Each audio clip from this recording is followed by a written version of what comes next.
السلام علیکم۔ ایمان کیا ہے؟ حضرت ابو امامہ رضی اللہ عنہ سے روایت ہے کہ ایک شخص نے رسول اللہ صلی اللہ علیہ وسلم سے سوال کیا کہ ایمان کیا ہے؟ آپ صلی اللہ علیہ وسلم نے ارشاد فرمایا، جب تم کو اپنے اچھے عمل سے خوشی ہو اور اپنے برے کام پر طنز ہو تو تم مومن ہو۔ رسول اللہ صلی اللہ علیہ وسلم فرماتے ہیں، ایمان کا مزہ اس نے چکھا اور ایمان کی لذت اسے ملی جو اللہ تعالیٰ کو رب، اسلام کو دین اور محمد صلی اللہ علیہ وسلم کو رسول ماننے پر راضی ہو گیا۔ اللہ تعالیٰ کی بندگی اور اسلام کے مطابق عمل اور حضرت محمد صلی اللہ علیہ وسلم کی اطاعت کی، اللہ تعالیٰ اور اس کے رسول اللہ صلی اللہ علیہ وسلم اور اسلام کی محبت کے ساتھ ہو۔ جس کو یہ نصیب ہو گیا یقیناً ایمانی لذت میں بھی اس کا حصہ ہو گیا، اور جس کو دیا اللہ تعالیٰ ہی کے لیے دیا، اور جس کو نہیں دیا اللہ تعالیٰ ہی کے لیے نہیں دیا تو اس نے ایمان کی تکمیل کر لی۔ رسول اللہ صلی اللہ علیہ وسلم نے ابو ذر رضی اللہ عنہ سے ارشاد فرمایا، بتاؤ ایمان کی کون سی کڑی زیادہ مضبوط ہے؟ حضرت ابو ذر رضی اللہ عنہ نے عرض کیا، اللہ تعالیٰ اور اس کے رسول کو زیادہ علم ہے۔ لہٰذا آپ صلی اللہ علیہ وسلم نے ارشاد فرمایا، اللہ تعالیٰ کے لیے باہمی تعلق و تعاون ہو اور اللہ تعالیٰ کے لیے ہی کسی سے محبت ہو اور اللہ تعالیٰ ہی کے لیے کسی سے بغض و عداوت ہو۔ ایمانی شعبوں میں سب سے زیادہ جاندار اور پائیدار شعبہ یہ ہے کہ بندے کا دنیا میں جس کے ساتھ بھی برتاؤ ہو، تعلق اچھا ہو یا تعلق توڑنے کا ہو، محبت کا ہو یا عداوت کا ہو، وہ اپنے نفس کے تقاضے سے نہ ہو بلکہ صرف اللہ تعالیٰ کے لیے ہی ہو اور انہی کے حکم کے مطابق ہو۔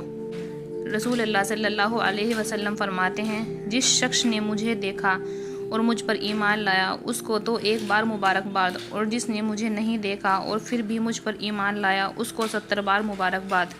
دوسری روایت میں یہ بھی ہے کہ حضرت عبداللہ رضی اللہ کے سامنے کچھ لوگوں نے رسول اللہ صلی اللہ علیہ وسلم کے صحابہ اور ان کے ایمان کا تذکرہ چھیڑ دیا۔ اس پر حضرت عبداللہ رضی اللہ عنہ نے فرمایا، رسول اللہ صلی اللہ علیہ وسلم کی صداقت ہر اس شخص کے سامنے جس نے آپ کو دیکھا تھا بالکل صاف اور واضح تھی۔ اس ذات کی قسم جس کے سوا کوئی معبود نہیں کہ سب سے افضل ایمان اس شخص کا ہے جس کا ایمان من دیکھے ہو۔ پھر اس کے ثبوت میں انہوں نے یہ آیت پڑھی، الف لام میم ذالک الکتاب لا ریب فیہ۔ رسول اللہ صلی اللہ علیہ وسلم نے ارشاد فرمایا، مجھے تمنا ہے میں اپنے بھائیوں سے ملتا۔ صحابہ رضی اللہ عنہ نے عرض کیا، کیا ہم آپ کے بھائی نہیں ہیں؟ آپ صلی اللہ علیہ وسلم نے ارشاد فرمایا، تم تو میرے صحابہ ہو اور میرے بھائی وہ لوگ ہیں جو مجھے دیکھے بغیر مجھ پر ایمان لائیں گے۔ جنت میں صرف ایمان والے ہی داخل ہوں گے۔ حضرت انس رضی اللہ عنہ فرماتے ہیں کہ میں نے نبی کریم صلی اللہ علیہ وسلم کو یہ ارشاد فرماتے ہوئے سنا، جب قیامت کا دن ہوگا مجھے شفاعت دی جائے گی، میں عرض کروں گا، اے میرے رب، جنت میں ہر اس شخص کو داخل فرما دیجیے جس کے دل میں رائی کے دانے کے برابر بھی ایمان ہو۔ اللہ تعالیٰ میری اس شفاعت کو قبول فرما لیں گے اور وہ لوگ جنت میں داخل ہو جائیں گے۔ پھر میں عرض کروں گا، جنت میں ہر اس شخص کو داخل فرما دیجیے جس کے دل میں ذرا سا بھی ایمان ہو۔ جب جنتی جنت میں اور دوزخی دوزخ میں شامل ہو چکے ہوں گے تو اللہ تعالیٰ ارشاد فرمائیں گے، جس کے دل میں رائی کے دانے کے برابر بھی ایمان ہو اسے بھی دوزخ سے نکال لو۔ چنانچہ ان لوگوں کو بھی نکال لیا جائے گا۔ ان کی حالت یہ ہوگی کہ وہ جل کر سیاہ فام ہو چکے ہوں گے۔